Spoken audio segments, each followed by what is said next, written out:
When will the tribulation and all these things you're talking about happen? In this generation. The exact day and hour, I do not know. Only my Father knows. What do you think about Jesus? I know he said the temple will be destroyed in our generation. I'm calling cap on that, though. The guy is talking to people 2,000 years from now. What's it like being a dispensationalist? I think Jesus was still capping on the temple being destroyed in our generation. I know it's destroyed behind me, but he was talking about a temple 2,000 years from now. So like, the temple's on fire, but don't worry, y'all. Jesus coming back is gonna happen in the real tribulation later, when there's like computers and people identifying as animals and stuff. We're only being starved, burned alive, and can't buy or sell anything unless we listen to the high priest. Imagine how bad it'll be when the real tribulation starts. I didn't take Jesus seriously when he said flee to the mountains. I thought he was gonna come in judgment 2,000 years from now. You see Jerusalem surrounded by armies. You know that its desolation is near. Wait a second. Were you talking to us? Before I start this video, I want to make something very clear. What we're talking about today is an internet theory, something circulating online that we've discussed before, and many of you were curious about. I'm not claiming this as fact or historical truth. It's just an exploration of ideas, asking questions, and trying to understand different perspectives. This video is not meant to disrespect Christianity, Yahuwah, Yahweh, or anyone's beliefs. So please take this as a discussion, not doctrine. And if at any point this topic becomes too much for you, please shut the video off and take care of yourself first. You won't offend me at all, and I'll catch you in the next one.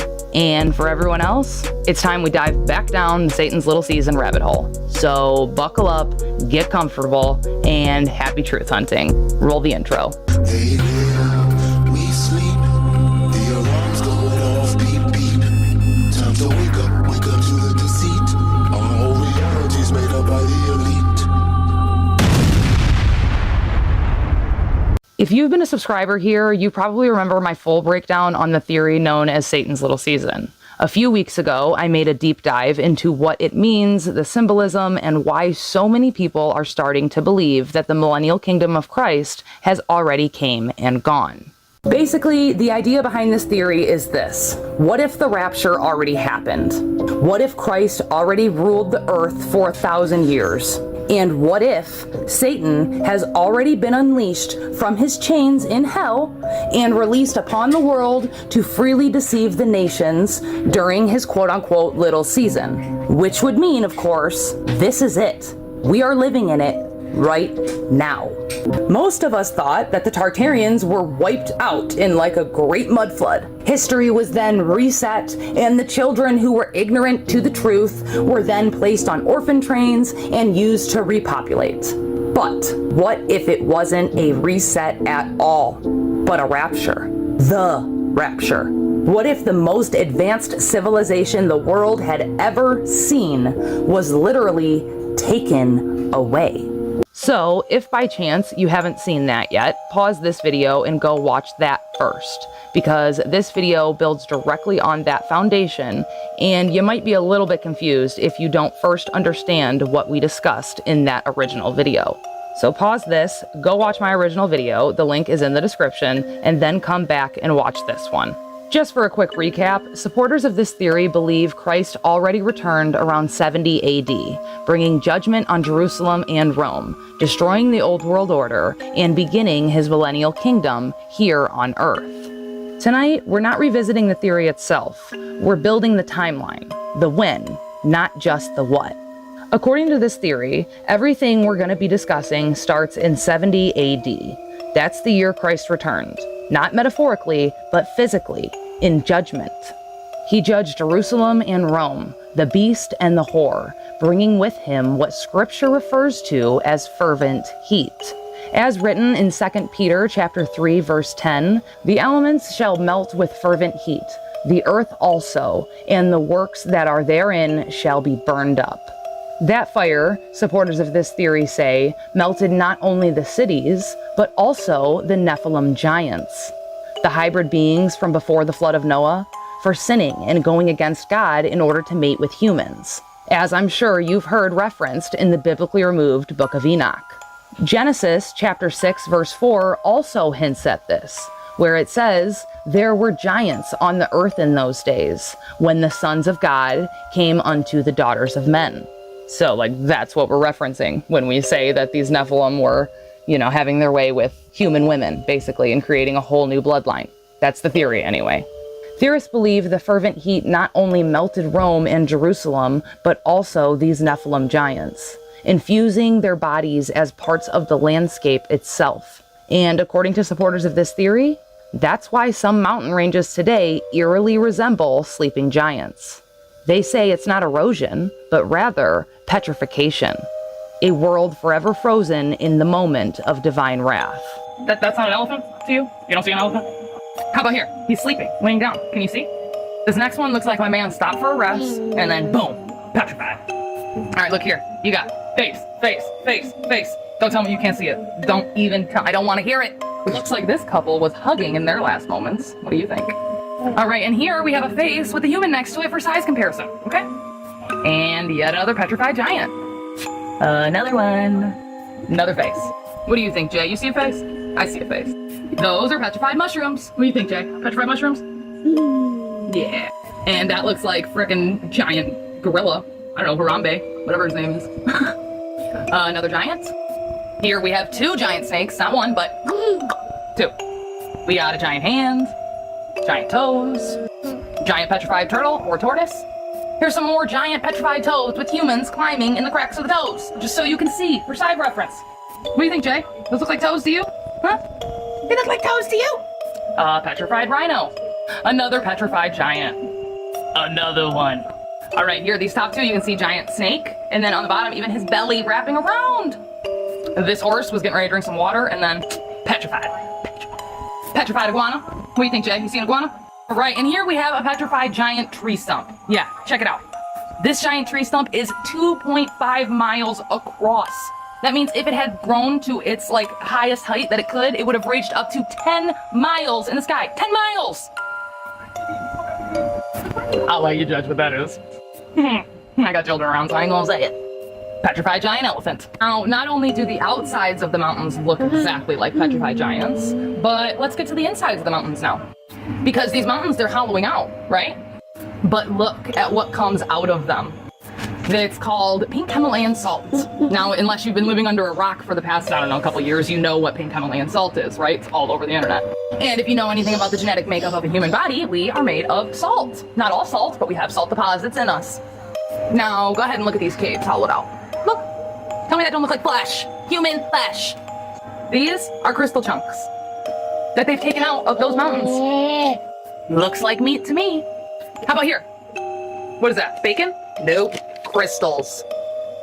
Pretty sure that's some more bacon. Come on, man. You gonna tell me you don't see meat here for real? Look, this meat even has a fat layer. You can't deny this shit. You just can't. Even Jaden will tell you, it looks like meat, don't it, Jay? It's meat. Period. Yo, it even has bones and cartilage and shit. What the fuck? Bruh, come on. You gotta see it. If you can't see it, I can't help you, bro. They tell us the 1,000-year reign of Christ has never happened, that the world has never ended, that we're not in the little season of Satan. They'll tell you that these are pareidolia, that your mind is playing tricks on you. But when you actually see all of this shit melted and utterly obliterated like a bomb went off, we must open our eyes to see. Let me know your thoughts. Does this make sense to you? Because personally, it blew my mind when I first heard it. And according to this theory, that same fire wiped out the old world, essentially resetting the earth before Christ's reign began. The Roman Empire, the beast, was melted. The corrupted bloodlines of the Nephilim were purged, and what came next was peace, the true millennial kingdom. 2 Peter says, all the kingdoms of the world will be brought down low. The elements will melt like wax. Malachi 4:1 says, God's anger is like an oven and will burn all evildoers, so even their roots will be cut off. I look around the world and I see all of these buildings like a bomb went off or an extreme heat event. So what we're looking at here is evidence and proof of what the prophets and the apostles wrote about. So call me a heretic, call me a crackpot. I really don't care. This is Minister Riff from Lord of the Rings, and what would that city look like if it got melted down by fervent heat from Christ? It will look like this. You see this? This is in Oregon. This is John Day Fossil National Park in Oregon. Melted down. This is a building. You guys see how this is a building? This is like some Tartarian looking stuff in Lord of the Rings. And this probably looked like that. And it got melted down in the 1st century when Christ returned in fervent heat. Now, the Matrix, they're going to tell you, oh, you know, this is millions of years of water erosion or wind erosion. It's just, you know, time just took its course and did. No. This is melted rock. It doesn't stop there. It doesn't stop there. Look at that. Drip downs, melting, sloped, melted. Like I said, this is in Oregon. And it's just, I mean, that's how ice cream looks. You set out ice cream on a hot summer day, and it's going to do that. It's going to melt down. Look at these buildings. Look at these buildings. Those are structures. That's Minas Tirith. That's Minas Tirith. Essentially, they got melted down. Look at these buildings, man. Do you guys see what I'm saying now? I'm not tripping. I'm not tripping on this. There were so many cities around the United States that got obliterated. They got taken out with fervent heat. Clearly, this is a stone city that was melted down. Hey, man. Oh, it's just natural. It's natural. It's just millions of years. Okay? You can believe the Matrix programming if you want to. But they're lying to you. They don't want you to know the truth about this earth. They need you to believe those textbooks and those officials, those pseudoscientists. No. Utah is a wasteland. Utah got smoked by fervent heat. Look at these towers. This used to be a city. And when the day of the Lord hit in the 1st century, this whole city got melted down. All these dwellings and towers and buildings. These look like buildings. Now, if you've seen the city of Petra in Jordan, go watch my Petra video on my backup page. It's in my bio. Look, this used to be structures, buildings, walls. Petra was the same way. Petra was a Roman city that got taken out by fervent heat, melted down. And I mean, look how smooth that is. When ice cream melts, it's smooth down. And look at this arch. Is that natural? Is that natural? Come on, man. Natural formation? How'd that form naturally? 2 Peter chapter 3, verses 10 through. Peter is talking about during the day of the Lord, fervent heat hits and the elements melt. Okay? Now, Utah got smoked. The Grand Canyon got smoked. Look how smooth that's melted, man. It's deformed, melted. And that's a bridge up there. You think that's a natural formation? That's a bridge. That's a sandstone bridge. And look at the drip downs. This looks like a sphinx that got melted down and deformed from fervent heat. Look at that. Looks like a structure. Looks like a building to me. I was just in Egypt a month and a half ago looking at this with my own eyes. That's a sphinx. And this over here looks like a melted sphinx with its head removed, possibly. And this over here looks like a pyramid or some type of structure. Okay? The Grand Canyon is suspicious. And that's why they don't let you go in certain places in it. This whole place was a pagan area. This could have been the original Egypt. Who knows? Because they lie about all the locations, all the continent sizes. They hide information off the maps. So who knows what the Grand Canyon really is? And it was smoked with fervent heat. That much is clear. This is all melted. I can see it clear as day. Melted. This is an elevated, high-up view of the Grand Canyon. And this looks like it got struck by lightning. Jesus said when he returns, he will return like lightning. It'll be so fast, unexpected, you won't be able to prepare for it. And perhaps his judgment also was actual lightning, destroying areas, melting places down. Grand Canyon got smoked. Okay? And other places got buried. Volcanoes erupted. Earthquakes, all that stuff. 1st century catastrophes. It seems like Christ returned. It seems like he brought judgment to not just Jerusalem, not just Judea, but various parts of the world. They don't want you to know that Christ kept his word and returned in the 1st century. They want you to put your faith, hope, and trust in a rapture when the rapture already happened in the past. Paul was preparing for the rapture.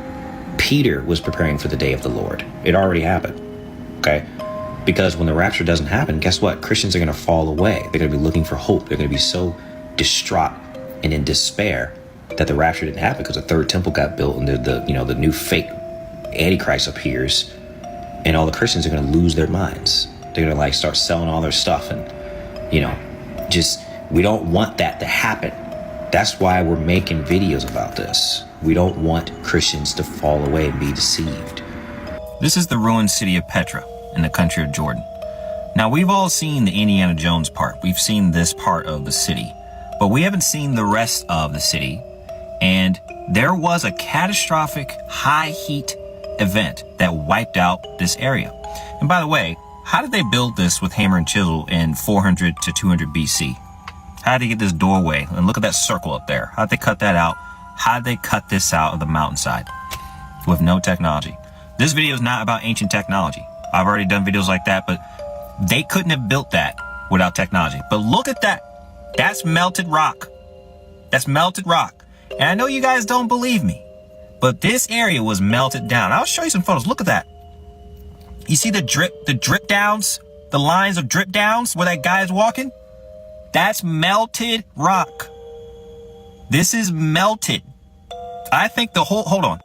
Now, I personally believe the entire Petra area looked like Minas Tirith from Lord of the Rings.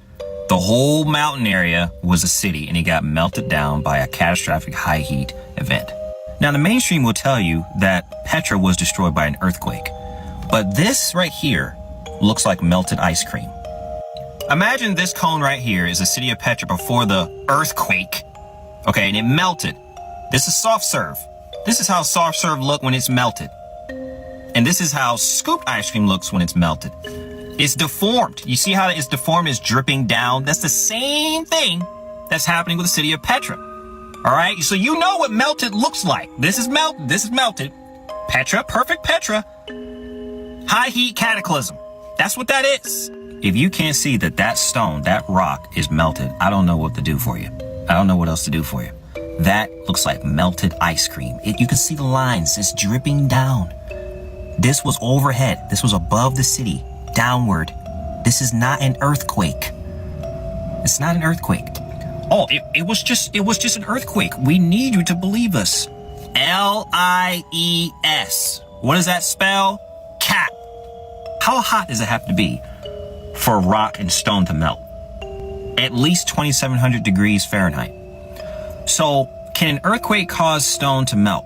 The answer is no. Not like this. Because when they say, earthquakes can cause magma, that's under the earth. That's like at the fault lines. It doesn't happen up here. It doesn't happen from the top down. Look at this city. For one, how they built that with no technology, with hammer and chisel. That's that. And they're trying to tell us that the earthquake caused it to be a rounded, melted ice cream cone looking area. Y'all see the melting? How it's sloped down and deformed looking? It's like hanging over. This is a melted city. It got melted by either a direct energy weapon or some type of possibly biblical cataclysm. And people don't want to talk about that. There's burn marks too.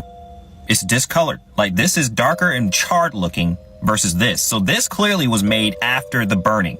So Petra got destroyed and maybe the survivors built this part. It's called the treasury. Because look, the stone is different. This is light and nice and pristine, and this is all charred up. This is burned. This got burned out. And no earthquake caused that. Do you think an earthquake caused it to be deformed? The answer for me is no. This is not earthquake. This is high heat. Again, look at that. Slope down. They're sloped down. It's leaning that way. See that? Look, melted pillars. Everything is sloped, dripping. This was a mountain city like Minas Tirith. What do you think Lord of the Rings got that idea from? They got it from reality. Art imitates life. Deformed, burn marks. Take a look.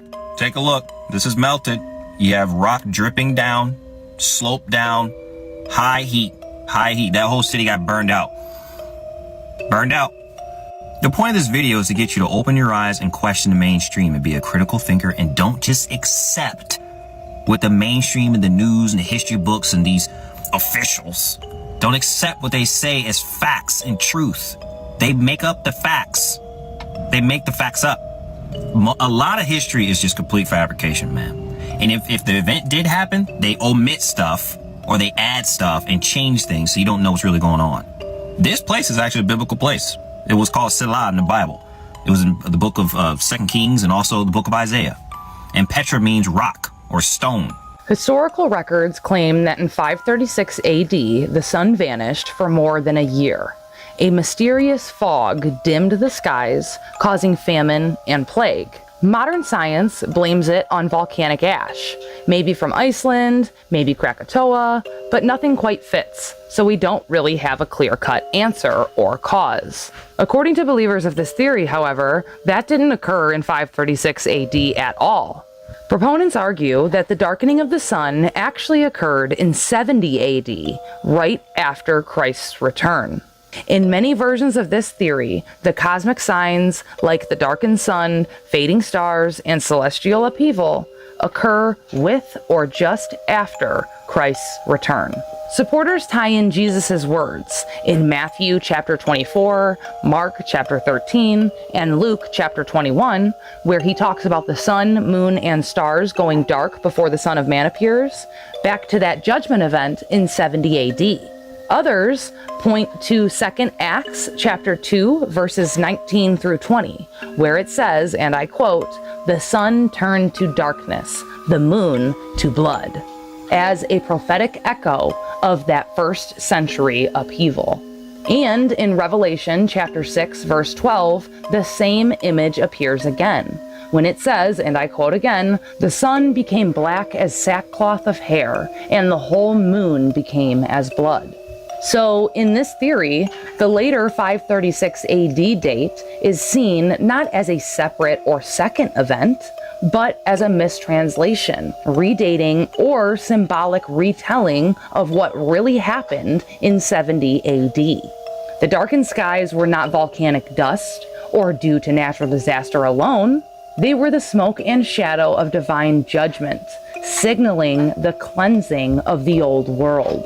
The worst year in human history was the year 536 AD. Oh. Okay, 536 AD. When was that? What was happening at that time? They called it like the year of darkness. There was a volcano that erupted in Iceland that ended up making the sky dark around the entire world, or the recorded world, which would be like Europe, Asia, Africa, dark for an entire year from this cloud of how big an entire year? Entire year. Like to where all these different nations recorded that year of like the sun gave off light like the moon. Oh my gosh. Like it gave off no warmth, and the global temperature dropped 15 degrees within that year. And so there was mass famine. Yeah. It was like recorded in China that it was snowing during the summer. Yeah. Sounds like you're just describing Portland at this point. Like But what that did was, with the famine and all that stuff, all these rats would come in because it was so cold outside. They would come into homes, which ended up leading to the bubonic plague. No way, because they carried it. Wow. Yeah. Wow. It was like the first recorded plague was from the result of this volcano going off in Iceland. Now we have to talk about Pompeii. Historically, Pompeii was a busy Roman city at the foot of Mount Vesuvius. And according to modern history books, the volcano erupted in 79 AD, sending a massive cloud of ash, pumice, and hot gases all over the city. Buildings collapsed, streets were burned, and thousands of people passed away in an instant. Archaeologists later uncovered the city under meters of ash and made plaster casts of the voids left by decomposed bodies. Those frozen, twisted poses that make Pompeii so haunting. Now, according to this theory, that official 79 AD story is part of a larger picture. Supporters of this theory claim Pompeii's destruction wasn't just a normal volcanic disaster, it was part of the same fervent heat that judged the old world in 70 AD. And believers of this theory say that this event took place in 70 AD, rather than 79 AD like we are led to believe. In that view, the frozen bodies, melted cities, and molten landscapes aren't only the result of ash and pyroclastic flows, rather, they're physical evidence of divine rule and judgment. Humans and buildings petrified in the single instant of God's cleansing fire. The perfectly stopped moment in the ruins becomes a marker of the larger purge that reshaped the world and melted the Nephilim-like forms into the landscape. A city and its people frozen in time at the exact moment an eruption struck. In year 79 of the Common Era, Vesuvius exploded and buried the entire city in over a dozen feet of ash. In the face of this sudden cataclysm, many of Pompeii's residents fled in blind panic, but some chose to stay behind and shelter in the city. They paid the ultimate price, their last desperate moments preserved for eternity as Pompeii's most evocative remains. Now, what we have here are not the bodies themselves, but these are the exact poses of the victims at the very last moments of their lives. After their death, they were covered with ash. Over time, the soft tissue decayed, liquefied, and leaked through the ash, leaving behind these voids. Archaeologists pour in the plaster of Paris, leave them to dry, and we get these exact poses. This is a really macabre reminder of what can happen in the blink of an eye to an entire city. Everyone knows the story of Pompeii, but nobody actually knows why this happened and what significance it had in Bible prophecy. Historically speaking, Pompeii happened in 79 AD, but when you search up why, they tell you that they're just dating it based off letters, but those letters have no dating, so they put it in 79 AD, but it realistically should be when the Second Temple fell during that 7-year Roman War. Now, there's no previous volcanic historical references until Pompeii. And what happens when Jesus comes back in Revelation? The temple falls 3.5 years into the 7-year war, aka the 7-year tribulation, and then he comes back and the mountains melt like wax, and the Lord comes with fervent heat, and this is the Grand Canyon from space. And as you see right here, this is what happens when electricity leaves a discharge. That's clearly what happened to the Grand Canyon. Also, Revelation says mountains cease to exist and islands break, and the mass of land moves.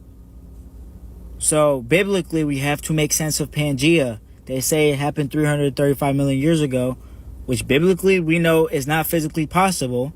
So when did it happen? It was not the Tower of Babel. It was not Noah's flood. So what other reset was it? It was when Jesus came back. And then you see all these crazy, huge, old world buildings buried. The mud flood theory. Well, we know God promised to never flood the earth again. So why is the world flooded with mud? And we know Revelation says volcanoes go off.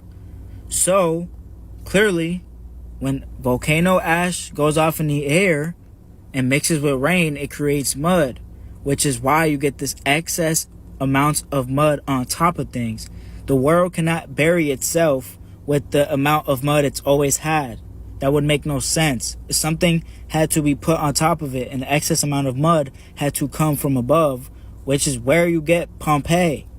Does nobody find it suspicious that this happened for the first time in human history? Nobody finds it weird that the thing that never happened before in human history happened supposedly only 9 years away from when historians like Josephus and Tacitus, our most reliable sources for the first century in Roman history, they all recorded seeing angels and chariots fighting in the sky, battling with the large scary figure seen by many people, which obviously we know is Jesus when he's coming back in Revelation.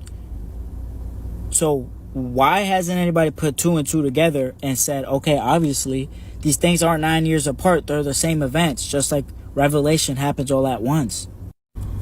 This is why Rome is buried and destroyed, and they supposedly say it was from barbarians and Vikings.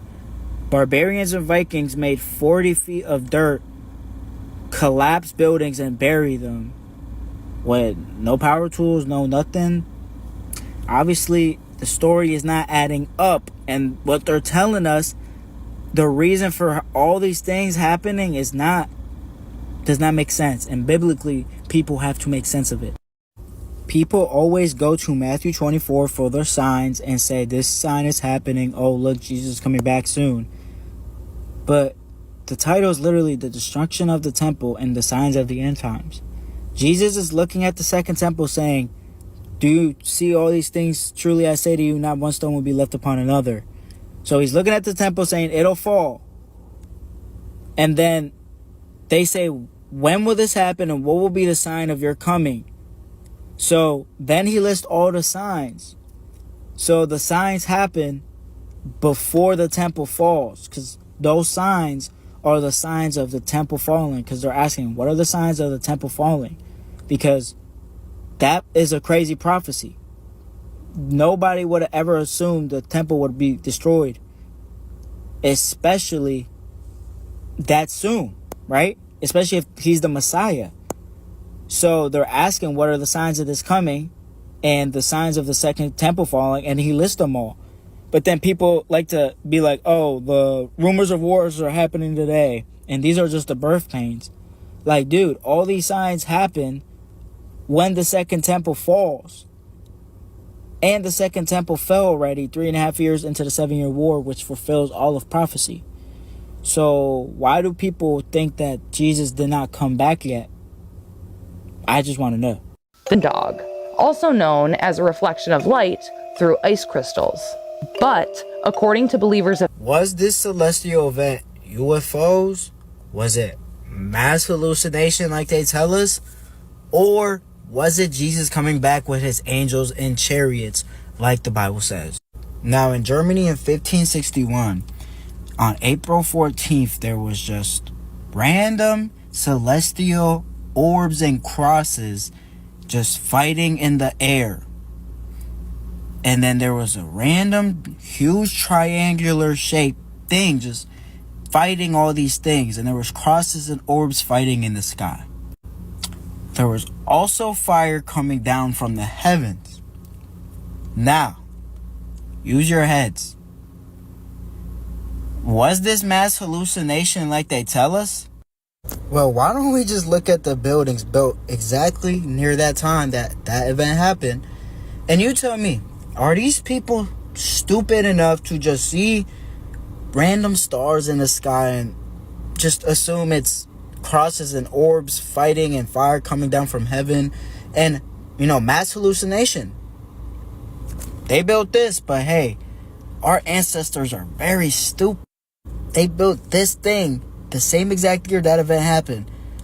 But hey, our ancestors are stupid, and all the things that happened back then were just fairy tales and, I don't know, just how they were back then. Tell me, do you prefer that mainstream narrative? Would you accept that? Or the actual possibility that this was Jesus coming back with his angels in the triangular figure that was massive in the sky with the crosses fighting was New Jerusalem? And as you can see here, Josephus and Tacitus, both Roman and one Roman Jew historian in the 1st century, wrote the same thing during the 7-year tribulation that we said happened. So tell me, if they had to hide 1,000 years of Jesus, that means they had to grab the same event, so this event, and they had to spread it through the 1,000 years of Jesus' reign. So that's why we get the random 1561 event in the sky. No, that happened here. That's why the sun went out for 18 months randomly in 536 AD. It's because all these events happen at the same time, and they have to spread it out through our timeline to make up for the 1,000 years missing that Jesus ruled. Because if we knew Jesus ruled for 1,000 years, guess what?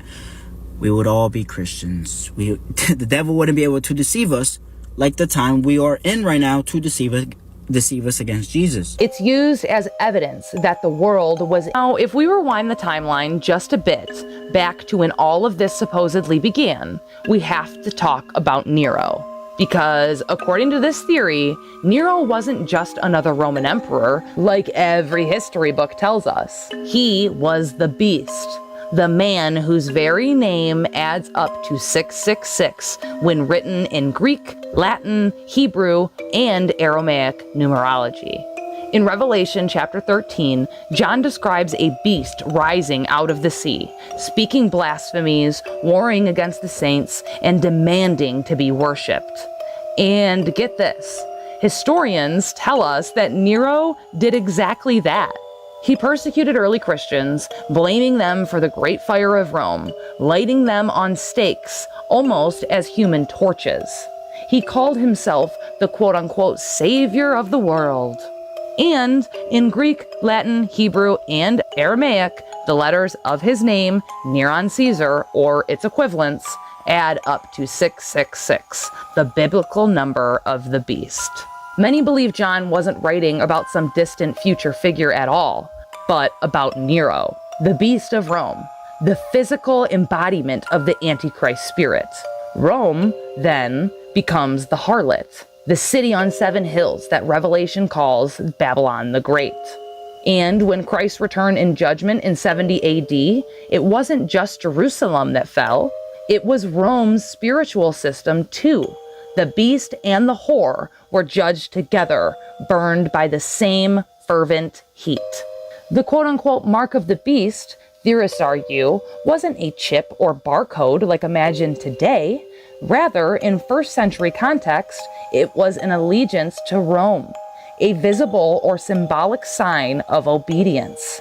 Whether in commerce, worship, or daily life, anyone under the system was quote-unquote marked, this being the precursor to the prophecy John was writing. Nero, who was one of the Roman emperors in the first century, is famous for burning Christians to light his gardens paths. His gardens? Yeah, he would burn them as torches. And the Christians were these really easy targets because they were these unusual people who became a really easy target for like a scapegoat for the problems. Hold on a minute, I'm still stuck on the garden thing. Yeah. So would he like stick them on a stake and hold them like a tiki torch? Yeah, the story is that they would be tied to stakes along the rows of his gardens, and then they would be lit the gardens at night. But remember, this is the guy who burned Rome. He was known to be a little bit nuts, as were some other Roman emperors. The mark of the beast was a tribute coin that had the mark of the emperor, Nero Caesar. He would make people wear the coin on their head and their hand as a sign of their allegiance to him. And he did make the entire world wear the mark. The entire Roman world. This is what first century Christians were fighting. I forced a 12-year-old boy to become my new wife by castrating him and turning him into a woman. I am the infamous Emperor Nero, who ruled from 54 AD to 68 AD. I was just a boy when I became emperor, and I'm notoriously known for my cruelty and debauchery. The Great Fire of Rome and Boudicca's revolt both occurred under my ruling. My story only gets worse. I married my adoptive stepsister Octavia, but I had her executed. My next wife was Poppaea Sabina. She also died a few years after our marriage, and it is widely speculated that I killed her. It is said that I sought after thrills all my life and often cheated on my wives. I found a 12-year-old boy named Sporus who looked eerily similar to my wife Poppaea. I forced him to be my new wife by castrating him. When I was 30, I was declared a public enemy and condemned to death in absentia. I fled Rome, and on the 9th of June AD 68, I committed Some supporters of this theory make a surprising claim that Muhammad, who's traditionally placed in the 7th century, actually belongs to the 1st century timeline. And for those of you who don't know, Muhammad was a prophet and the founder of Islam. He received the Quran and united Arabia under a new religious and political system. Some supporters of this theory claim that he is actually the false prophet mentioned in Revelation chapter 13, placing him much earlier than traditionally taught. They argue that this redating explains certain prophecies, like the prophecy that says the false prophet will work alongside the beast to deceive the nations. But in this theory, the historical timeline is compressed or misaligned in our records today. I'm going to prove to everyone that Muhammad is most definitely the Antichrist. First of all, we need to identify what Antichrist actually means. It states, "Who is this liar? It is whoever denies that Jesus is the Christ. Such a person is the Antichrist, denying the Father and the Son." Anyone denying the Father and the Son is the Antichrist. In Galatians 1:8, it states that even if any angel from heaven preaches to you a different gospel to what we preached, then let him be under God's curse. In the Islamic paradigm, they say that the Quran is a direct word of God and the way it was received was through the angel Gabriel. However, if we look at all the Quranic verses which mention the angel Gabriel, there's actually no angel attached to the name Gabriel. It just simply states Gabriel. The Quran doesn't even describe Gabriel as an angel or doesn't even title him as an angel. How do we even know that Gabriel is an angel? It's actually through the Bible. I did more research on this angel Gabriel, and what I found was it wasn't really an angel. It was actually an evil spirit. There was this demon and he used to come as a form of angel Gabriel, and the demon was called Al-Abyad. And there was even reported by Ibn Abbas that a devil called Al-Abyad would chase Prophet Muhammad and cast satanic verses. After doing some more research on Al-Abyad, there's something that's very revealing about this spirit. According to this demonic website, Al-Abyad is the ruler of Monday, the moon, the color white, and is said to be monitored by Angel Gabriel. Now notice how it says it's the ruler of Monday. According to the Sealed Nectar, page 68, the first revelation was on August 10th, the year 610, on Monday. And also notice how it says it's the ruler of the moon. Where do you think all of this moon symbolism actually comes from? And the moon symbol is known to be one of the Antichrist symbols. And if you look at the details of what happened when Muhammad got his first revelation, it sort of describes an encounter you'd have with a demon, not with an angel. And Muhammad intended to unalive himself because he didn't know whether if it was an angel or if it was a demon, and he needed other people like Khadija to tell him that it was a revelation from God. And even narrations from Aisha states that Muhammad was bewitched and he was having schizophrenic episodes. But if you compare it to the angel Gabriel of the Bible, notice how the first thing the angel says is, "Do not be afraid." So there's a clear difference between the angel in the Bible and the angel in the Quran. One is very forceful, the other one is gentle and always affirms that do not be afraid. So I think there's enough evidence if you look at, the revelation on Monday, if you look at the moon symbolism, the difference between the Bible and the Quran of the angel Gabriel, the teachings, right, complete opposite teachings. I think it really points that, Muhammad was probably bewitched. And the fact that the Bible even predicts these things even happening, Galatians 1:8. And in Corinthians, right? If any angel preaches to you a different gospel. So yeah, it's just more likely that Muhammad was possessed by this Antichrist spirit. After all, Allah does say he is the greatest of deceivers, and that is one of his 99 names. So it's time to wake up from the deception. Critics and historians will tell you that this doesn't fit conventional chronology. They'll say there's no evidence supporting the claim that Muhammad lived during the 1st century. And to be fair, the scriptural texts don't give exact names or dates, but theorists claim differently. According to them, it helps reconcile how the quote-unquote beast and the false prophet could appear together and enact global deception immediately after Christ's return in 70 AD. This is a perfect example of how flexible the timeline is in these Satan's Little Season theories. It's a work in progress, and we don't know anything for certain. Believers of this theory are simply going through humanity's history, grabbing puzzle pieces that don't seem to fit, and reconstructing them on the side, in an attempt to see if maybe they do actually fit, just not in the way that we were always told. It's speculative, symbolic, and part of the attempt to map 1st century fulfillment to recorded history, even when conventional history disagrees. After the old world was purged, the cities, the corrupt Nephilim bloodlines, and the beast system, what came next, according to this theory, was peace. The millennial kingdom was a physical reign of Christ on earth, not simply a metaphor. And most intriguingly, this era left evidence in the very architecture of the world.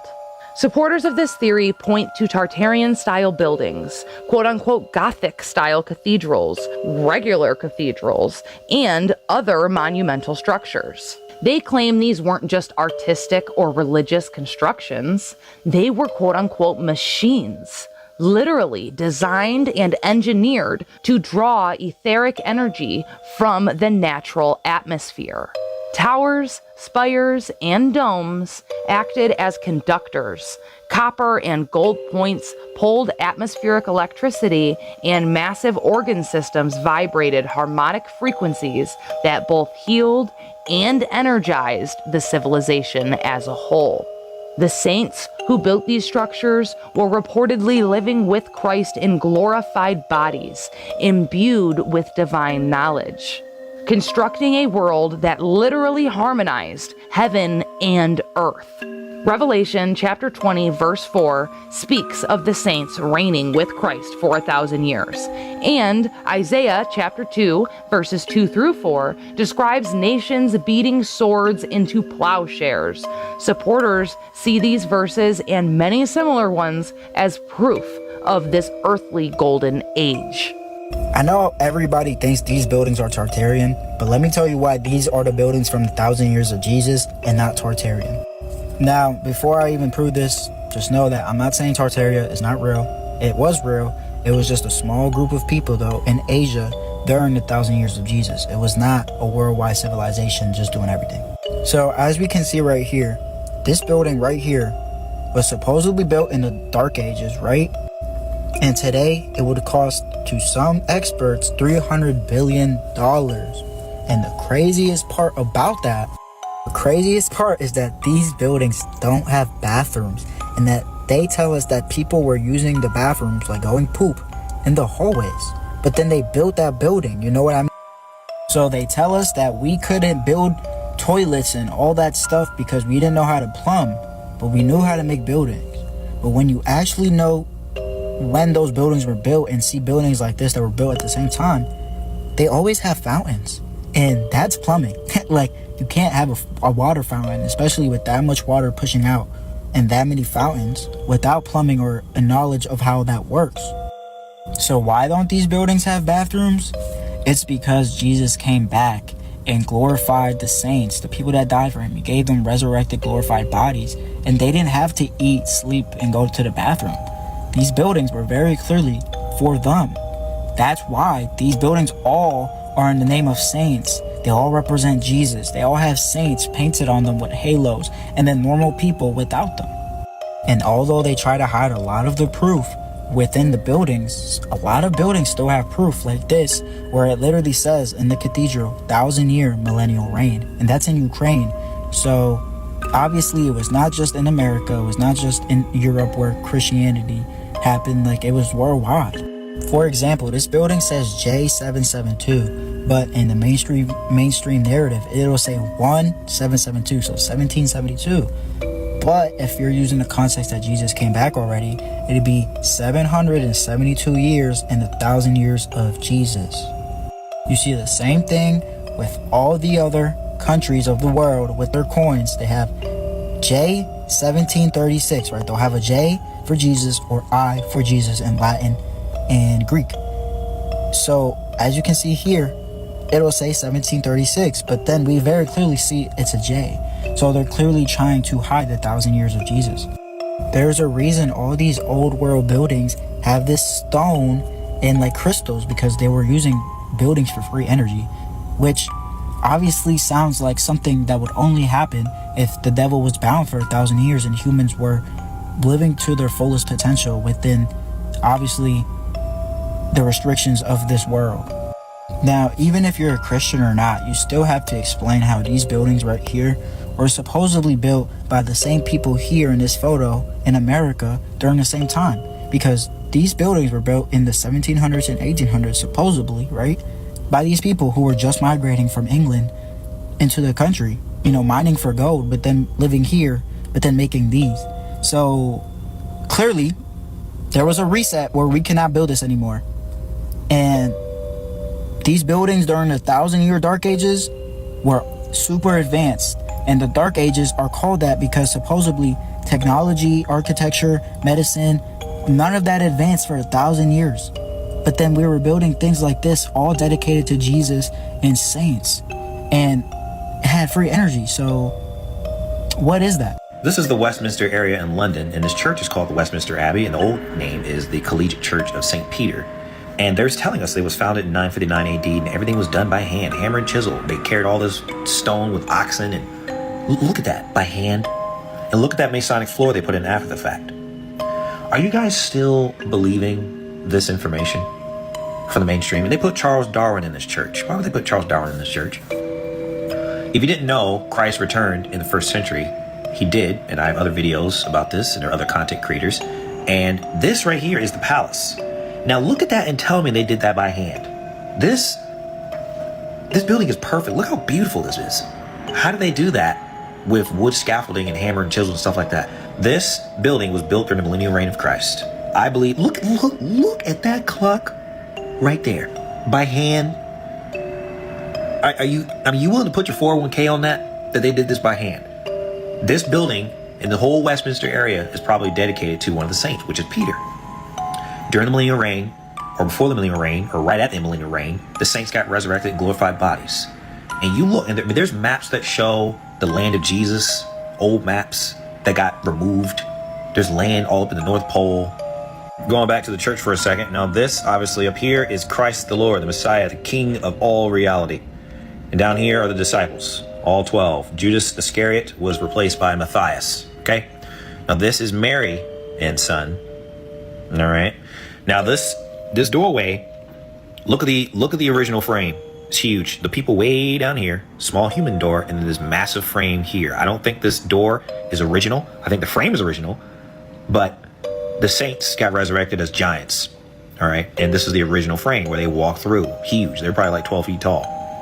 The previous door was the north door. Now this is the west door. Now these people and these statue people, these are martyrs from the 20th century, and Martin Luther King is right there, right where I'm pointing. And there are other martyrs from various parts of the world. Now, I searched to see what was here, what statues were here before they put these 20th century statues, and I couldn't find anything. Google says, oh, it was vacant. There was nothing there. Who knows who was here before the 20th century people got placed there? Who knows? And they probably removed it because whatever was here didn't fit the narrative, right? It would have caused too many problems, probably. So they just took them out and put the modern people in there. But I want you to check this door out. Look at this door and look at these people. Is it practical to build a door this big for these people?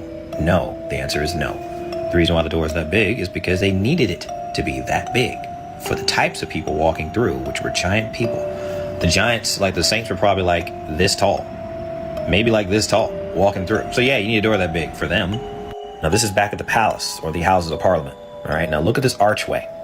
This archway's huge, built for a giant. Look at that person way down there, and look at the door. Look at the archway. Why do they need to have it that big? There's no reason for that. That's because this is built for giants. This is built for the giant saints, for the millennial reign, or during the millennial reign. So if no one's told you that Christ has returned in the 1st century in judgment, he has.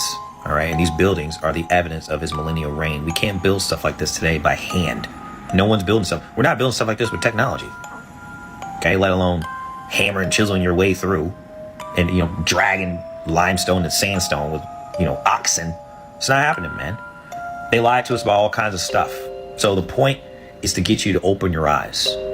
And Christ kept his word. Christ can be believed and believed in and trusted in. So when Christ said, this generation will not pass away until all these things take place, he meant that. He's being serious. According to this theory, the millennial kingdom eventually came to an end when Christ's reign here on earth was fulfilled. At that moment, Satan, who'd been bound in hell for 1,000 years, was released, beginning what Revelation chapter 20 verse 3 refers to as his little season. The Bible never exactly outright tells us how long this little season will last. It simply says that it will be short compared to the 1,000 years that came before it. Some supporters of this theory often estimate that it could be 250 years, though this number is 100% symbolic and not explicitly supported by scripture. However, if Satan's little season does only last 250 years, that would put the end of Satan's little season sometime in 2026, meaning it could be nearly complete. 2026 is the ending of Satan's little season. From 1776, with the gift from France of the Statue of Liberty, which we all know is Sol Invictus, Satan, Beelzebub. This was the indication, the signal of the release of Satan, with the creation of the new world, with everything that has been wrapped up for 250 years, almost. We're at 249 years of the season of Satan, and he was to be released for a little season, which is 250 years. So 2026 is our number.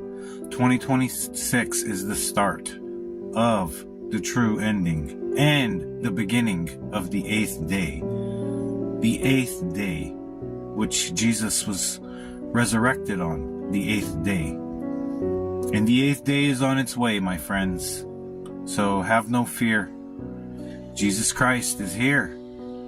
He's always been here. He's never left us. He is our rock. He is our shield. He is our life source. So give yourself to Jesus Christ. Accept what he has in store for you, which is everlasting life. God bless. Good luck. Sam out. Is that why we can't stop hearing about 3-Eye Atlas? Holograms and fakery getting ready to usher in the end of Satan's little season? I don't know, but I would definitely love to hear what you think about that topic in particular. Others admit they don't know exactly how long this period known as Satan's little season will last. They focus instead on the evidence that points to us currently living in it. The altered history, hidden knowledge, advanced old world technology, Tartarian buildings, scripture, and even world events that align with the theory. According to this view, the precise duration is less important than recognizing the fact that we are in this brief period, witnessing its effects unfolding in real time. During this time, history was fractured, and knowledge of the true kingdom became obscured. Supporters argue that this is when the world's records were altered, timelines shifted, and the story of Christ's millennial kingdom was hidden from the general population. What we think of as history today may, according to this theory, reflect Satan's deception rather than reality.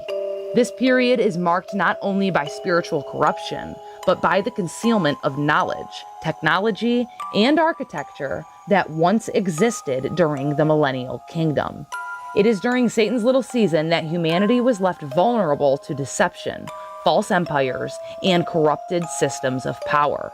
According to this theory, Satan's season is short relative to the millennial kingdom, but long enough to hide the truth and confuse the world. If this theory is accurate, a key question emerges. Who are we, and why are we still here? One explanation I've found says that we are descendants of people who lived through the millennial kingdom. Some theorists believe that certain individuals survived because they were too young to be judged, or were preserved for mercy. Their bloodlines continued, and we are their descendants, living in the current age of deception. This theory is directly backed up by scripture. In Revelation chapter 20, verses 7 through 8, it says, Satan is released from his chains in hell to deceive the nations, implying that people are alive during his little season. Otherwise, there wouldn't be any nations to deceive. Another view suggests that we are people who died too soon to be judged fully, and then we were therefore resurrected or given another chance at life during this season. They tie this back to the fact that we have a loving God, and that if someone were to pass away too soon, rather than just say, well, I guess that's an oopsies, they theorize that he would more than likely give them another chance. So maybe we are their second chance. This theory sees us as living in a period between the end of Christ's millennial kingdom and the final judgment, where we are tested and exposed to the influence of Satan before the creation of the new heaven and the new earth. There's also a third option floating around out there for who we might be, at least according to these theories. And that third option is referred to as the dual seed line, or serpent seed doctrines. This perspective is a bit darker and divides humanity into those descended from corrupt bloodlines, including the Nephilim, and the true descendants of Yahuwah. The story of Cain and Abel is one of the most well-known in the Bible. While Cain eventually killed his brother Abel, another son was eventually born, this being Seth. The interpretation described as the serpent seed claims one of Eve's eggs were fertilized by Adam, while the other egg was fertilized by Satan. The story has much deeper implications than just eating forbidden fruit. It also begins a saga of good versus evil that extends through time until this very day. The thinking of Cain being the beginning of a family lineage marred in sin and evil, while Seth's lineage is tied to good, has a definite possibility. We know that good has battled evil throughout time, so if we want to trace this ongoing battle to its source, then we can't go back any further than the beginning of man. I had absolutely no idea that not everybody was taught this. A friend of mine and I were talking the other day, and he was mentioning about how him and his brother have different dads, and I was like, yeah, like Cain and Abel. And he was like, what? And I was like, yeah, I mean, Cain wasn't Adam's son. Were you not taught that? And he's like, no, where did you get that from? And I'm like, Genesis 3. And I'm like, surely you don't think that Eve eating an actual piece of fruit would open her eyes to being naked, do you? So I pull out my trusty King James. Now the serpent was more subtle than any beast of the field. Now this word subtle means cunning. Now, of course, the serpent is Satan. He's rapping with Eve, and he's telling her, like, listen, God said not to eat of every tree because he doesn't want you to be wise. Now, this word tree is etz in the Hebrew, which means a tree of that nature, and the base root of that word means the backbone of the body, your arms and legs or your limbs. 3:6, and when the woman saw that the tree was good for food and that it was pleasant to the eyes, and a tree to be desired to make one wise. And it goes on to say that she took the fruit thereof and did eat, and gave also unto her husband with her, and he did eat, and the eyes of both of them were open, and they knew they were naked. Now, of course, once they knew they were naked, they were ashamed, they hid themselves from God, and when God came calling, he was like, hey, what's going on here?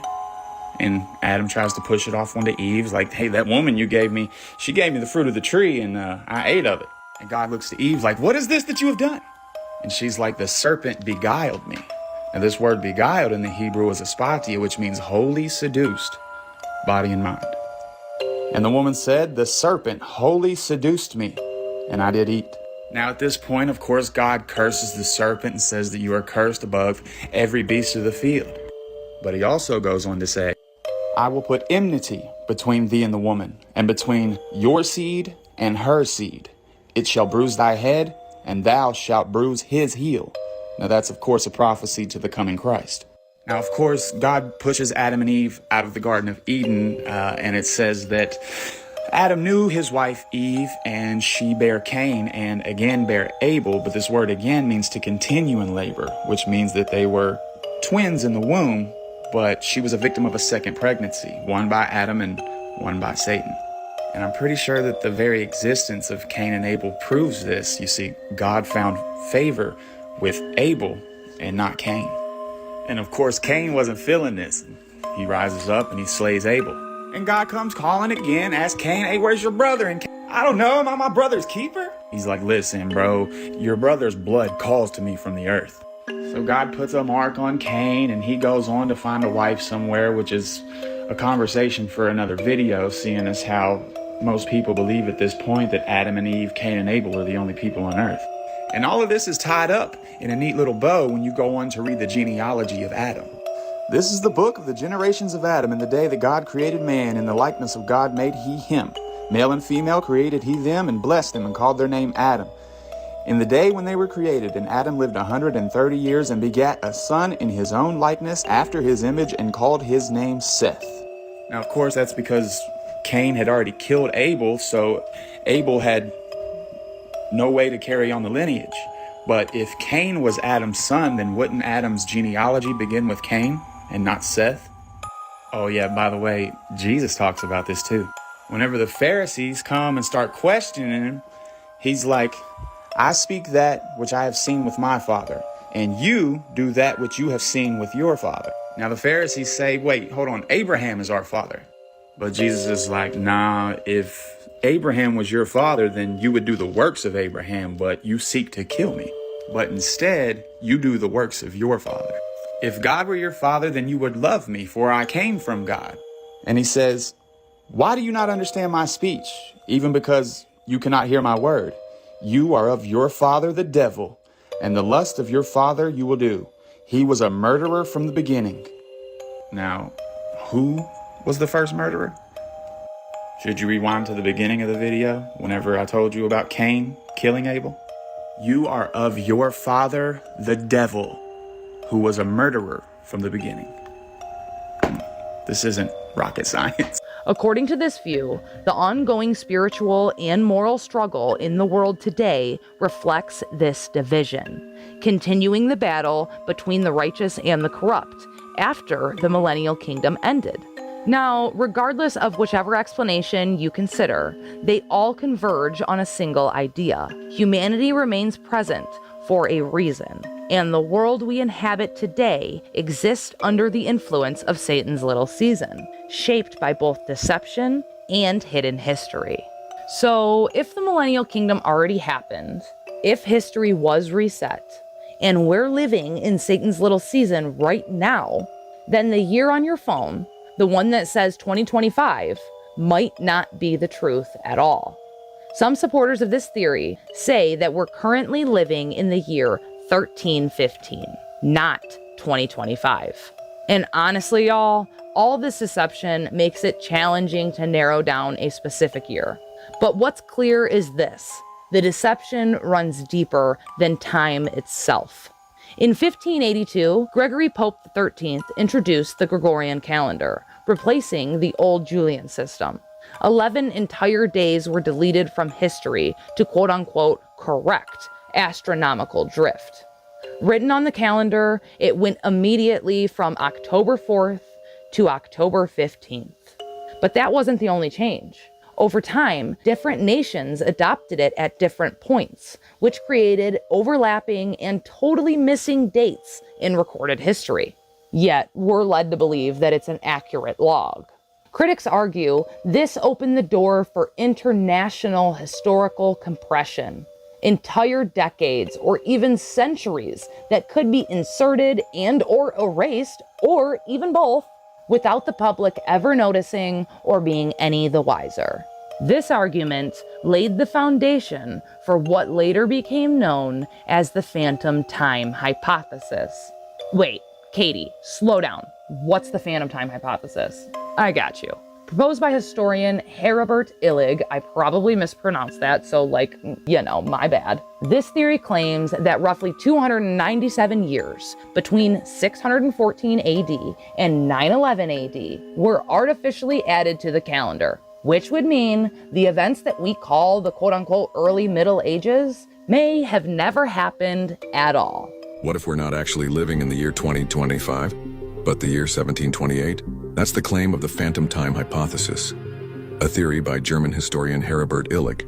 He believed that almost 300 years of history, specifically between 614 and 911 AD, were completely fabricated. According to this idea, the early Middle Ages, sometimes called the Dark Ages, never existed at all. The theory says that powerful figures like Holy Roman Emperor Otto III and Pope Sylvester II altered historical records to make it seem like they were living in the year 1000 AD, a symbolic and important date.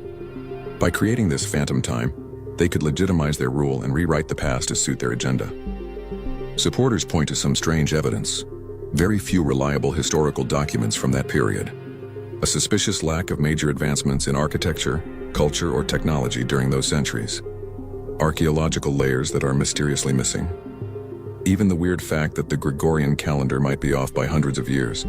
If this is true, it would mean that historical figures like Charlemagne might never have existed. And worse, it means our entire understanding of history is built on a lie. So if centuries of history could be invented, what else in our timeline might be completely fake? If true, the current year wouldn't be 2025 AD, but closer to 1728 AD. And when you combine this with other missing time anomalies, like the Dark Ages, some researchers will then extend that time compression even further, landing us around the year 1315. Supporters point to architectural inaccuracies, cathedrals, starfronts, and massive stoneworks that appear too advanced for their claimed time period. They argue these structures could be remnants of a post-millennial civilization, the physical leftovers of the kingdom era that was later buried, flooded, or rewritten as a myth. From Christ's return in 70 AD through the darkened sun, Pompeii, Nuremberg, Nero, Muhammad as the false prophet, and the Millennial Kingdom, the theory continues into the present day.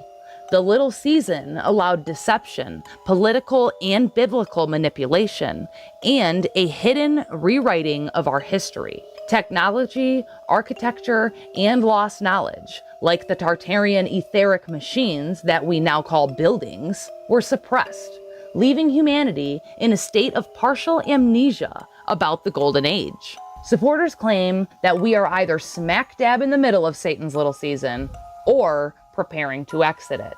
At the end of the day, it all depends on which interpretation of the theory you follow. Is Satan's little season a period spanning 250 years? An unknown amount of years? Or maybe you don't agree with this theory at all, and you prefer to think that we're living in 2025 and still awaiting the second coming. The decision, as always, lies with you. But then there's a really insane twist to this theory, and I don't think anyone saw this coming. It's known as the temporal loop. A temporal loop is basically a reset in time. Think reality hitting replay instead of just continuing to play the quote-unquote movie. The idea is that history and time don't move in straight lines, they cycle. The world ends, resets, and starts again. The same story playing out with different faces, different names, and a rewritten history every time. Some believe that's exactly where we are now. Time isn't moving forward, according to them.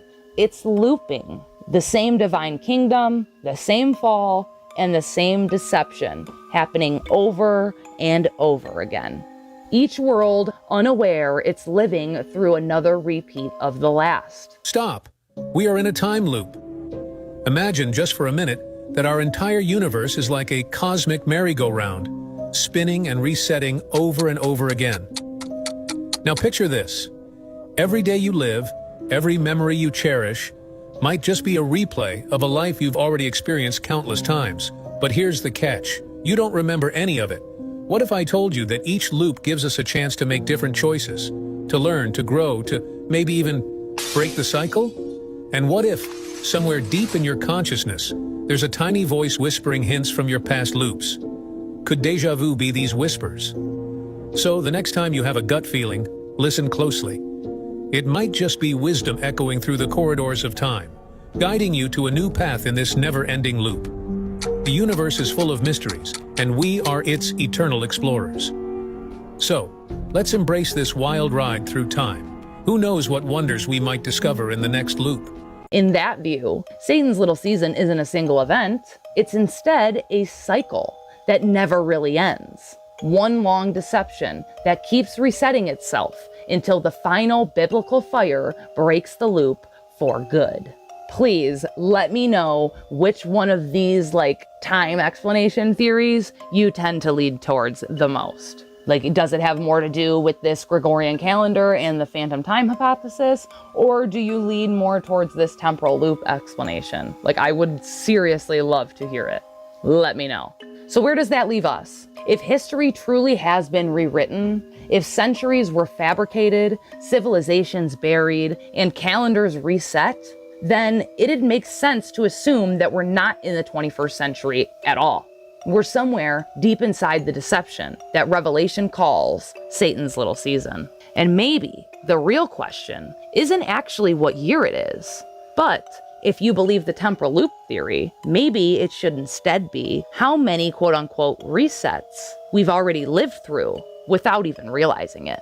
So now that we've broken down all these major events, the sun darkening, Pompeii, the 1561 Nuremberg event, Nero, and Muhammad, it's time we connected the dots and put everything into its quote-unquote place on a visual timeline. I wanted to explain each event before doing the timeline layout because I didn't want you to be sitting there asking, what are these events and why are they all listed on this timeline? That's why I laid it all out first, so it actually makes sense when you see it. Now, I want to take everything we've covered and show you what it looks like when you put it all together on an actual timeline. because sometimes seeing is the only way it really clicks. So I found some visual timelines from the 7-year tribulation before Christ's return through the reset. And once we walk through those timelines, I will then walk you from where the timelines left off up to today. Is it perfect? No. But it's the closest I have gotten so far to making sense of the unsensible. Let's pull up the timeline and walk through it together. Okay, so they've messed with the timelines. So we're in Satan's little season. So there's the real timeline we're on and the timeline they pretend we're on. So if we look here, we've got Christ's birth. And then 33 AD is the crucifixion. 33 years later, he comes back, 66 AD. And there's the tribulation, seven-year tribulation. And then we have the millennial kingdom. He spreads his kingdom, his laws, his way he wants the world to be run throughout the world. That's Tartaria. Well, they've taken that word, Tartaria. That's the millennial kingdom. That's his reign, all the beautiful buildings. Michelangelo, Angel Michael, Raphael, doing all their beautiful artwork. That is the millennial kingdom. They were living off ether, or free energy, that they now package up and put through pipes to our houses. Okay, the millennial kingdom ended 1066. Anyone who's British will recognise that as the Battle of Hastings. This is when most history in British schools is start to be taught. We're told there's nothing of importance before, in between these two times. There's just feudalism, there's just, just ignore that. 1066, Battle of Hastings. They're coming back for us. They renamed it as 1666, the year of the Great Fire of London. They came back. When did they come back? Do you remember the 21st night of September? That is them coming back. And that time all the way up in Halloween, that year, 1666, which is actually 1066, in my opinion, that is when they started causing all their chaos, their carnage. But I think it took them the 100 years to find Satan and loose him. I don't think it was instantaneous. I don't think they knew where he was. I think they had to find certain things. I don't know what to free the chains. I don't think it was necessarily an instantaneous moment. Michael threw him into the abyss. So then it's been 249 years. 4th of July, 1776, he was released. That's what's memorised in the Statue of Liberty, the freedom of Satan. And we are here, 249 years later. What have we got to come? This, the final battle. This is the timeline they try and present to us. Jesus... nothing happened. This was actually the tribulation. They spread it through the first, what they call the 9 centuries, so they've added time. They spread the history of the tribulation, which all happened in a very short 7-year period over these years, so it's not suspicious, so we don't understand the devastation that was caused in this time. They've extended it for this reason. So this bit that they completely ignore is just boring feudalism, a few kings, nothing worth noting. Then this is when they added the time to take us to 1666. Some of this, I think, history was true. I think some of it may have even been completely fabricated. I think Henry VIII and his destruction of the monasteries, I think this was all in this time frame. I think that was potentially him coming loose and destroying all of the evidence of this, the beauty of it. And then so we've got 1666 when they admit to the obviously Great Fires, and they all started from here, and the American Revolution, and then we've got 249 years to today, and the next year of celebrations that Trump's arranged to celebrate the 250th year of his season. Okay, I thought it would just be super easy if I just kind of wrote it down and just showed you. Okay, so let's just start here. This may be a longer video, but yeah. So the little season timeline. So we've got Jesus' crucifixion, resurrection in 30 AD. Nero, okay, he was the beast, the Antichrist. This is the tribulation. So, and this was 64 to 68 AD. There's a lot of information you can research on this. But again, it was the worst persecution of Christians, and those who were martyred became the saints in the first resurrection. This is where the mark of the beast happened, right? We don't have to look for it in our time. This happened in Nero's time. And that's like a whole nother video, but that's forced worship. And also you're seeing signs in the sky. So a Christ-like figure. There's actual historical documents showing that there was chariots in the sky ablaze, which is fulfilling prophecy. Okay, and as mentioned, the first resurrection of the saints.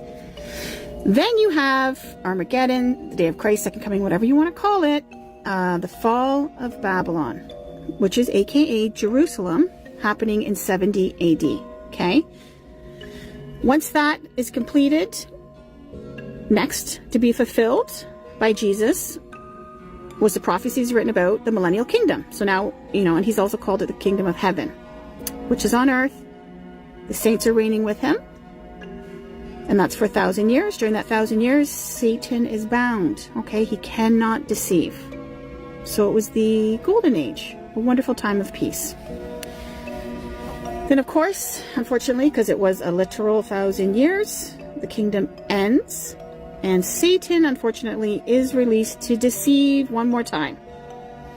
Deceive just a little bit of people? Nope, all the nations that are in the four quarters. Okay, they're all deceived for his little season, his little short season. And some say the theory is 1776, which would put us around, 250 years into it.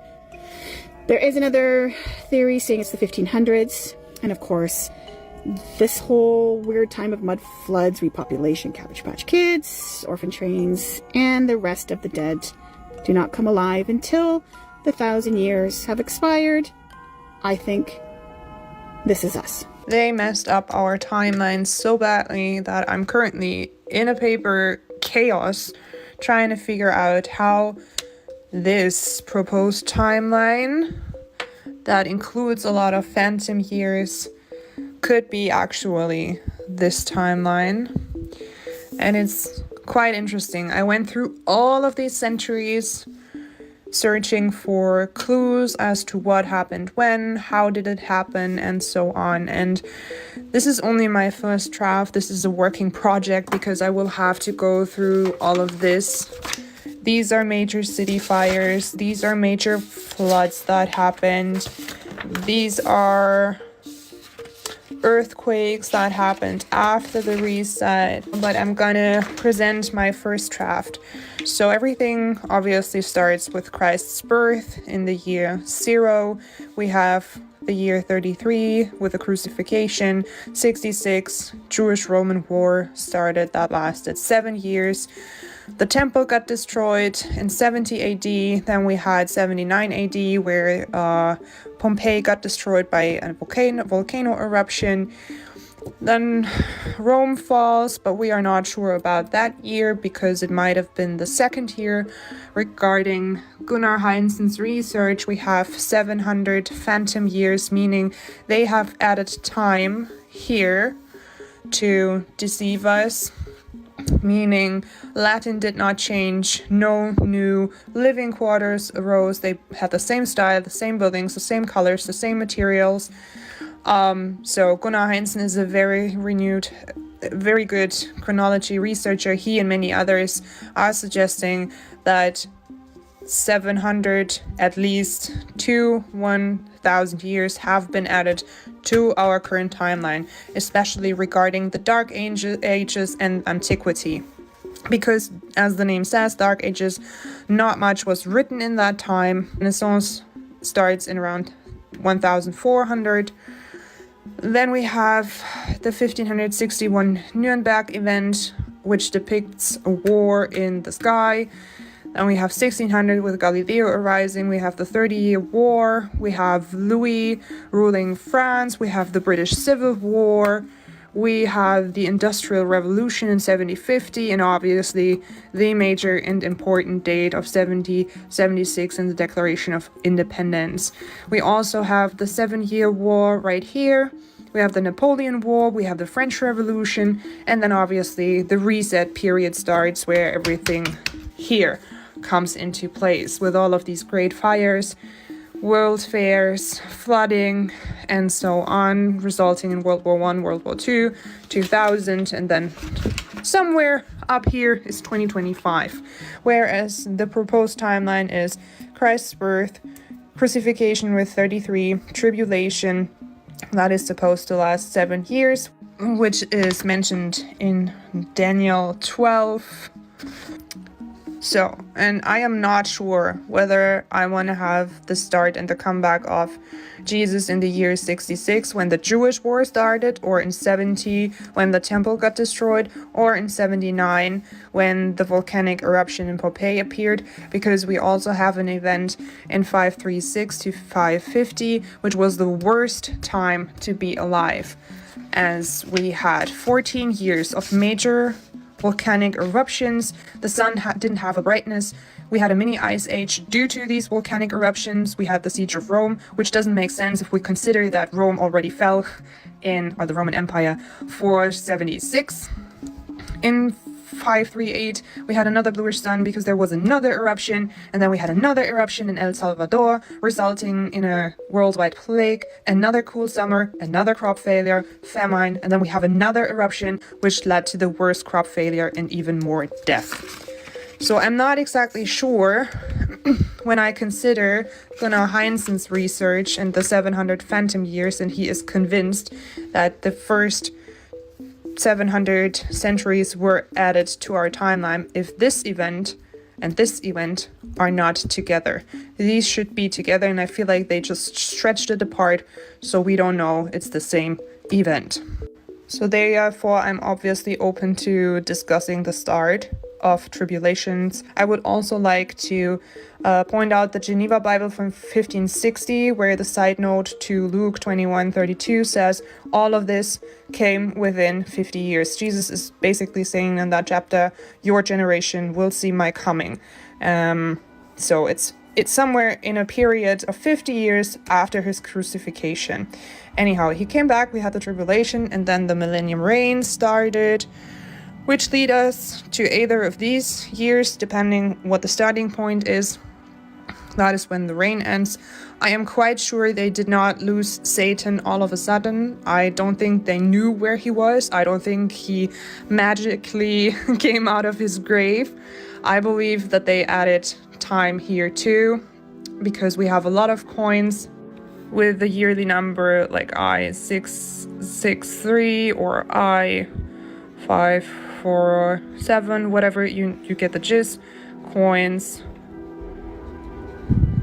and buildings depicting this as the yearly number. So I believe that that means Yeshua. They changed the time. They added time to get us into these numbers. And I believe that Satan was officially loosed with the Declaration of Independence, which was obviously 249 years ago. And next year it will be 250 years. Trump has great celebrations planned for that year. But anyhow, that is my first draft in my paper chaos, trying to make sense of everything, because that reset period is quite obvious. We had so many orphan trains. We had around conservative numbers, 1.7 million kids being shipped just in Europe. The upper bound is 2.5 million kids just in Europe.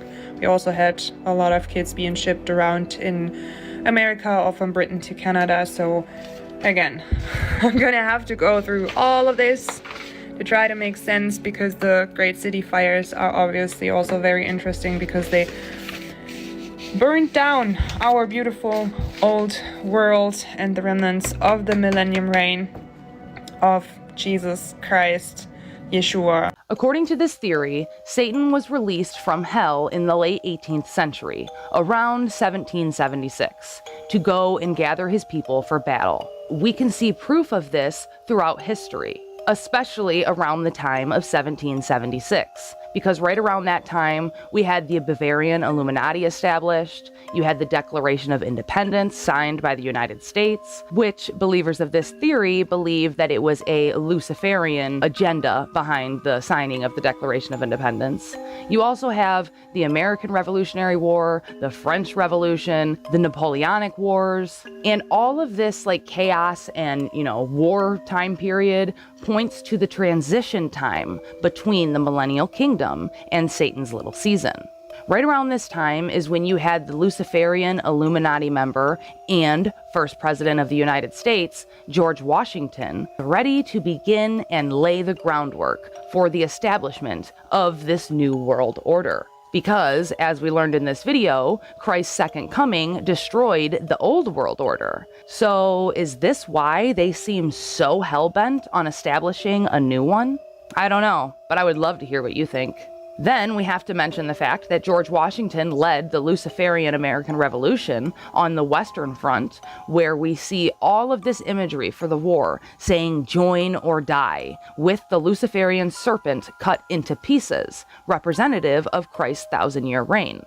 But after Satan was released from his bottomless pit, these pieces were put back together. And people like George Washington were making sure that these Luciferian agendas were being carried out. A major part of this agenda was to destroy the past, and we can see evidence of this throughout all of these major great fires that happened all around the world at this time.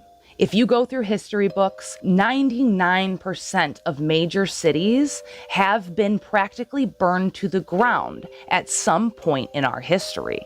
Supporters of this theory claim that this was part of the agenda to destroy our true past, not only the buildings and technological advancements, but also what was contained within them, the records, the books, the knowledge, and the truth. And then, on the Eastern Front, you have Napoleon Bonaparte, who led the Luciferians in Europe, Asia, and abroad. And he, of course, had the same goals as George Washington. He just carried it out across the Atlantic, not here in the United States. And we can see evidence of this in this picture of him marching out of Moscow with Moscow burning behind him. Then, of course, right around this time, you have the fact that the French gifted the Americans the Statue of Liberty, which we talked about in my last video is not a statue of our liberty, but a statue of Satan's liberty and him being released from hell. So you have to, of course, ask yourself, why did the French gift the statue of Liberty, to the United States?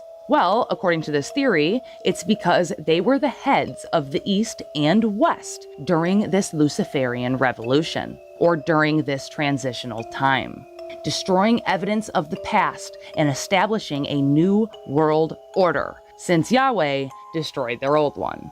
We even see more evidence of this when we look at the sculptor and designer of the Statue of Liberty. I am going to mispronounce this name, so be nice to me, but his name was Frederick Auguste Bartholdi, and he, of course, was a Freemason.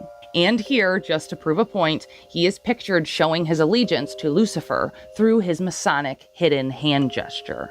We also see that the Statue of Liberty not only resembles Satan, like I already mentioned was discussed in my first Satan's Little Season video, but also the Statue of Liberty very much so resembles their god, Apollo Mithrash Samarsh. I probably f***ed that up too. Better known as the sun god. Immediately after Satan's release, the next time period that we see is the Renaissance era, which of course is where we saw the creation and establishment of many key ideas that together all factor in as necessities in order to carry out the establishment's wishes and Satan's big master plan. Inventions of things like the Shakespearean theater, because of course the whole world's a stage. You have Edward Jenner creating the smallpox vaccine. The pharmaceutical industry was established. And I don't know about you, but personally, when I look at that serpent symbology in the medical industry today, it makes a hell of a lot more sense now. I'm just saying. Then, of course, we have Sir Richard Owen, who coined the term dinosauria. We even have a picture of him with his quote-unquote first dinosaur, which obviously isn't even anatomically correct. It's literally a joke. Dinosaurs aren't real. They never were, according to this theory anyway. And we can see the practice of this carried all the way up into today with, practices like paleontology. And then, of course, we cannot forget to mention how Charles Darwin proposed the theory of evolution and the Big Bang Theory right about this time, which literally contradicts the word of God and takes away people's purpose and meaning. Suddenly, humans are no longer Yahweh's divine creation, living a life of beauty, inspiration, and purpose. They're instead monkeys, flying on a ball through outer space, slaving their divine lives away, working for some megacorporation. Our lives no longer have purpose or meaning. All of a sudden, we're a freak accident, if you believe the mainstream narrative anyway. These are all direct attacks on the word of God, to make him seem like a made-up fairy tale, who, if you believe the official narrative, we can't trust. Because if they can get you to doubt the first book of Genesis, or how the world was created, or the fact that Jesus said he was coming back, but he never actually showed up, so I guess he's a liar, huh? Then the rest of the Bible and Yahuwah and Yahweh's teachings become more malleable and easier for them to be manipulated further. I'm just saying. How deep down the rabbit hole have you gone? Is it finding out that we don't live here? Well, most people, including myself when I first came across the fact that we don't live on a spinning ball, thought that was the bottom of the rabbit hole. But there's something else even deeper, that makes everything, and I mean everything, make perfect sense. You see, once you start paying attention even a little bit, it's very clear to see that Satan's running this realm right now. I mean, all you got to do is look at the 666 in all the logos. I mean, they're hidden everywhere, and if it's not that, there's a little serpent tongue or a snake tongue or something satanic. I mean, look at Disney, look at even Jamba Juice, for crying out loud. Google Chrome and CERN, it's everywhere. Look at the music industry and all their shout at the devil and dressing like the devil and the one eye and literally star of Satan. Look at NASA and all their 666 and all the heliocentric model, literally from the literal sun supposedly traveling at 66,600 miles per hour. And now they changed that because so many people were figuring it out it just says 67,000 miles if you look it up, to the curve rate being 0.666 feet per mile squared, to even the Earth's tilt is 66.6 degrees. I mean, it doesn't take a rocket scientist, which apparently isn't as smart as we all thought, to figure out something fishy's going on. Even NASA in gematria comes out to 666. And there's literally a 300-foot statue of Lucifer in New York City. And if you've never seen this, trust me, that's Lucifer. Just go compare it to this actual statue of Lucifer, and the similarities are undeniable. From a 7-point crown to a torch to even a chain on the Statue of Liberty's foot that's broken, by the way, and we're going to get to that in a second, to an apple. Trust me, Statue of Liberty is Lucifer. Which brings me to the bottom of the rabbit hole, where Lucifer crawled out of his bottomless pit, which is explained in the Bible. And a lot of people don't know that because they're sitting around waiting for Jesus to come back. But maybe, just maybe, he's already come back and we're living in a time past his millennial reign. And Satan has been loosed to deceive the nations for a while. What am I talking about? Literally, Revelation of the Bible, 20, verse 7, talks about when the 1,000 years has expired, Satan will be loosed to deceive the nations for a little while. Maybe, just maybe, if everything else is a lie, then maybe our timeline is a lie. And maybe Jesus has already come back. And maybe that temple was destroyed in 70 AD. And maybe the fact that they're building a third one is just a bunch of malarkey so they can get the people who are waiting for Jesus to come back to think that he's still waiting to come back. Jesus said it himself, described many times in the Gospels, when he said, I tell you, some of you standing here today will not taste death before you see the Son of Man coming in his kingdom. So are we to believe that Jesus said that and then made people wait 2,000 years for his return? Are we to see architecture that just doesn't make sense for the time frame and the history that they tell us about, from horses and wagons and chisels to being able to create these magnificent structures all throughout the United States, and not just the United States, but the entire world, all matching up, seeming like there was some sort of hidden technology, hidden civilization, hidden advanced civilization to be able to do these things that they tell us that our uncivilized, untechnical ancestors just literally just chiseled. And then when you look at the time frames and see it was like done in a year or two, it doesn't make sense. They're clearly hiding something. And when you're Satan and you're let loose to deceive the nations for a little while, and you know there's no possible way to cover up the fact that Jesus existed, it's just too impossible, what do? You change the timeline. You make people think that he hasn't been here yet. And people who disagree and won't forget Jesus, you put them literally in insane asylums. And then what do you have? You have orphan trains. And if you haven't gone down that rabbit hole of the orphan trains and the asylums, I encourage you to do that, because if you're not understanding what I'm saying, it'll make more sense. But the bottom line is the amount of people put into insane asylums in the 1800s strangely matches up to the amount of kids that were on orphan trains because their parents were locked up for continuing to believe in Jesus and refused to deny him. Oh, and remember this picture of the pit that I talked about and Satan coming out of? Well, if he was released, it makes sense that his other cronies and fallen angels that he convinced to leave and abandon heaven and come down here would be released with him, right? And it's funny, the book of Enoch talks about 200 of those angels betraying God. And it just happens there are 200 confirmed impact craters on the earth. Maybe they're not impact craters, but exactly what I showed in that last slide. Maybe they're signs of the angels being released from the bottomless pit, because impact craters, I don't know about you, but they wouldn't come straight down. That looks more of remnants of geysers or something coming out from inside the earth. And this one just happens to be called the gates to hell. And yes, it's lit on fire 100% of the time. Oh, and speaking of craters, you know what happens when you go to 666 United Nations Plaza? You see what looks an awful lot like a crater on display. Maybe that's the one that Satan himself crawled out of. And some of you might be sitting here saying, there's no way they could hide that from us. We would know.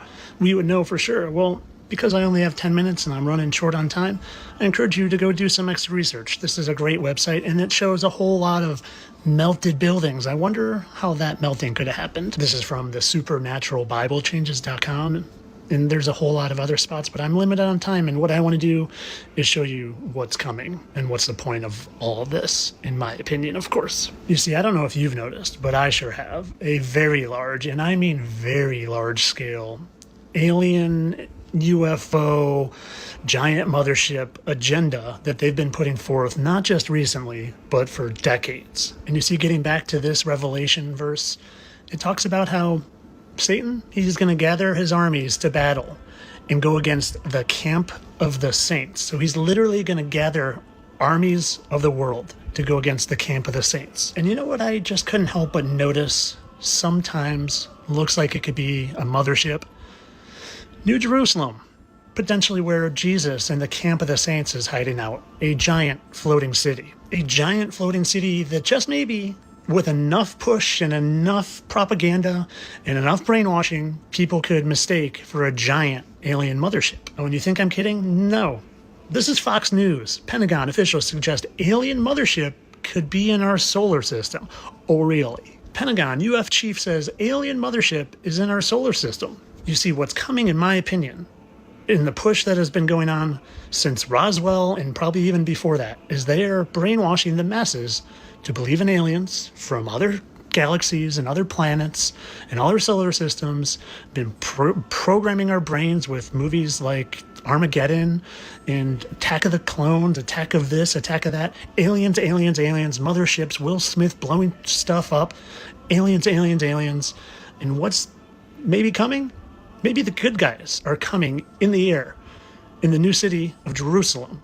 And maybe they're going to have us so convinced that we, not me, and not a whole lot of us other awakened ones, but the masses are going to look at the good guys, and then they're going to throw Project Bluebeam with all their fake aliens and all their fake nonsense and lasers and probably really blow some crap up. And they're going to say, we need to target the mothership and literally convince the people of the world to fight against Jesus. That's how I see it. And maybe we're here right now as a last test to see if we can avoid and fight against the evil of the world and choose God and choose good and choose Jesus. If Satan's little season really is the age that we're living in now, and if history has been rewritten through lost centuries, calendar changes, or global resets, then what does that mean for us? The Gregorian reform chopped days right out of history. The phantom time theory says whole centuries never even happened. Ancient architecture stands where it shouldn't. And then the temporal loop theory suggests this might not even be our first time through it all. So, this was a fun rabbit hole. Maybe time itself has been altered. Maybe we're trapped in the same sick, repeating story. thinking we're advancing, when really we're circling back to the same deception that's played out numerous times before. So what year is it really? 2025? 1315? Or something far stranger? Some period outside our known timeline altogether? As always, I'll leave the decision with you. And that's going to do it for this video. I hope now you have a better understanding of the timeline and events that supposedly occurred during Satan's little season. Obviously, the timeline's not perfect. It's a work in progress, but I did my best to lay everything out in an easily comprehensible way, so I really hope this helped. If you have any other topics that you want to see me cover in this like deep dive style fashion, please drop a comment and let your girl know. Because honestly, I love creating subscriber requested content. So seriously, just let me know.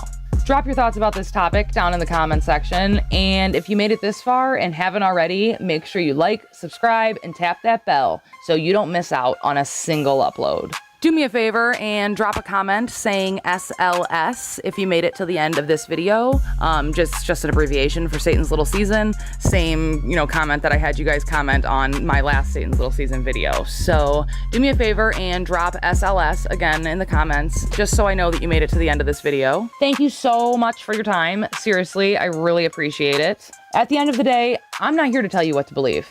I'm just showing you what's out there and letting you decide what feels true to you. Because if even half of this stuff is real, then the biggest lie of all might just be time itself. This is Dark Side of the Truth. I'm Katie, and it's been my pleasure. Until next time, I'll catch you in the next one. That's your bye.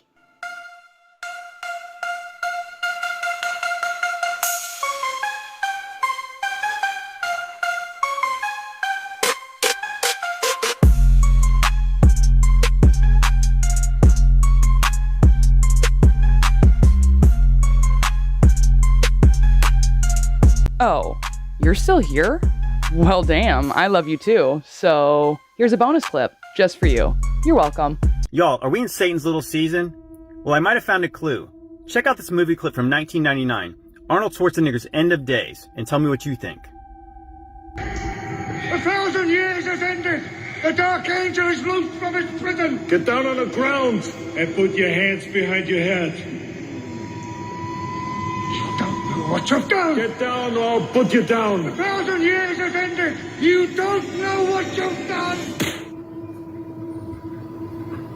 1,000 years have ended.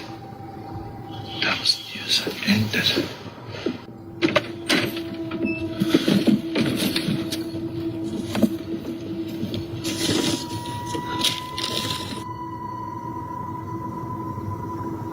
When 1,000 years have ended, Satan shall be loosed out of his prison. 27. I know, right? They always have to tell us.